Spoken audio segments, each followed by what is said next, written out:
Bismillahirrahmanirrahim. Assalamualaikum warahmatullahi wabarakatuh. Syukur alhamdulillah kita bisa berjumpa lagi di channel ini. Sholawat dan salam selalu dan tetap tercurahkan kepada junjungan kita Nabi besar Muhammad sallallahu alaihi wasallam.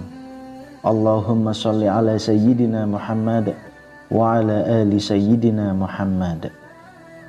Harapan dan doa saya semoga saudaraku semuanya selalu diberikan kesehatan, dilapangkan rezekinya, diampuni dosa-dosanya, dan dipanjangkan umurnya.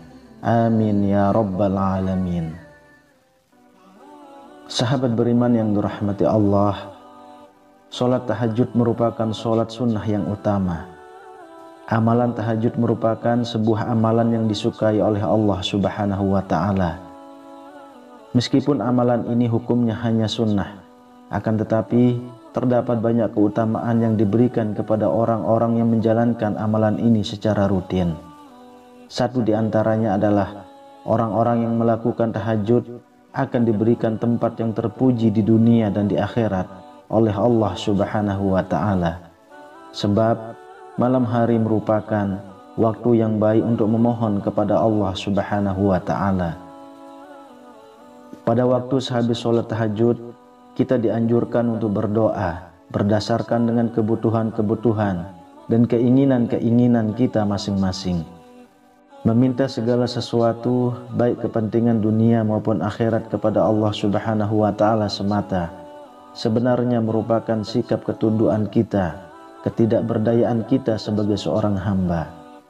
Sementara itu di lain sisi Allah merupakan zat yang maha pengasih. Dengan kata lain, kita tidak bisa mendapatkan segala hal di dunia maupun di akhirat selain atas izin darinya. Dari segala keuntungan baik yang diberikan di dunia maupun akhirat yang bisa kita dapat ketika mengamalkan sholat tahajud, maka banyak orang yang berlomba-lomba untuk mengamalkannya. Apakah untuk menjadi ahli tahajud kita harus selalu mengantuk ketika siang hari, atau kita harus memiliki mata hitam ketika karena selalu kurang tidur? Saya katakan tidak juga seperti itu. Sebenarnya ada beberapa ciri-ciri orang yang mengamalkan sholat tahajud. Meskipun pada akhirnya ciri-ciri ini bukanlah untuk ditunjukkan, akan tetapi untuk direnungkan. Namun dalam menjalankan sholat tahajud pasti juga banyak tantangannya. Berikut ini adalah ciri-ciri ahli tahajud. Yang pertama, ahli ibadah. Sebagai amalan sunnah, sudah seharusnya sebelum menjadi ahli tahajud, kita telah menuntaskan segala amalan yang hukumnya wajib terlebih dahulu. Jadi, tidak mungkin orang yang sungguh-sungguh mengamalkan sholat tahajud, malah dengan sengaja berniat untuk tidak melaksanakan sholat isya. Jika seseorang meninggalkan amalan sunnah tidak mendapatkan dosa, sementara jika seseorang meninggalkan amalan wajib, maka ia akan mendapatkan dosa. Maka sebagai ahli tahajud, ciri-ciri yang pertama adalah bahwa orang tersebut merupakan seorang yang juga ahli ibadah. Minimal ia melaksanakan segala perintah Allah Subhanahu wa ta'ala yang hukumnya wajib. Bahkan dengan melaksanakan tahajud, orang tersebut berarti ingin meningkatkan terus ibadahnya, baik dari segi kualitas maupun kuantitas. Sholat tahajud sebagai amalan sunnah juga seharusnya dibarengi dengan pemahaman yang mumpuni terkait syarat dan hukum amalan tahajud. Doa apa yang harus dibaca, ayat apa yang harus dihafal, dan lain sebagainya. Maka sebagai ahli tahajud, ia juga memiliki pemahaman fikih keagamaan yang mendalam. Sementara pada saat yang sama, ia akan berusaha terus mendalami ilmu yang ia miliki. Yang kedua, rendah hati.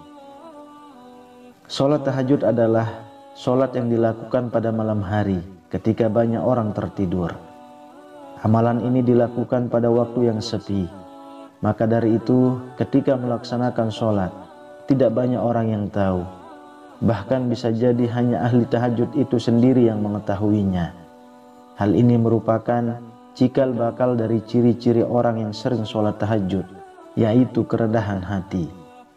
Orang lain tidak perlu tahu bahwa seseorang melaksanakan sholat tahajud, kecuali dalam kasus-kasus tertentu, misalnya berdakwah atau memberi contoh. Sebenarnya semua ibadah yang berhukum wajib maupun sunnah memang tidak diperbolehkan untuk riya. Akan tetapi, sholat tahajud merupakan amalan yang tepat untuk dilaksanakan tanpa diketahui orang lain, sehingga pada akhirnya kerendahan hati ini dapat berpengaruh pada amalan-amalannya yang lain. Ia tidak perlu menunjukkan bahwa ia telah bersedekah atau amalan lainnya. Lalu yang ketiga, selalu berprasangka baik kepada orang lain. Sebagai ahli tahajud, kerendahan hati yang dimiliki berarti ia juga bisa berprasangka baik kepada orang lain dan kepada Allah Subhanahu wa Ta'ala. Ahli tahajud berarti tidak mudah untuk menilai buruk seseorang, sebab ia tahu bahwa bisa jadi orang tersebut jauh lebih baik dari dirinya. Ketika seorang ahli tahajud mengamalkan tahajud secara diam-diam dan tidak perlu diketahui banyak orang, maka ia juga selalu sadar bahwa bisa jadi orang lain tidak menunjukkan amal ibadahnya. Ahli tahajud tahu bahwa banyak hal yang tidak ia tahu. Yang keempat, selalu berprasangka baik kepada Allah Subhanahu wa Ta'ala. Misalnya ketika ia meminta sesuatu tetapi tidak kunjung dipenuhi oleh Allah, maka hal itu membuat seorang ahli tahajud melakukan introspeksi diri. Apakah hal yang diminta adalah hal yang buruk, atau ia sebenarnya belum layak untuk mendapatkan hal tersebut? Seorang ahli tahajud dengan mudah bisa berprasangka baik kepada segala keputusan yang diberikan oleh Allah Subhanahu wa Ta'ala, sebab seorang ahli tahajud tahu bahwa Allah adalah Zat yang Maha Tahu. Yang kelima, disiplin. Bangun di malam hari untuk melaksanakan sholat tahajud secara rutin membutuhkan niat yang matang.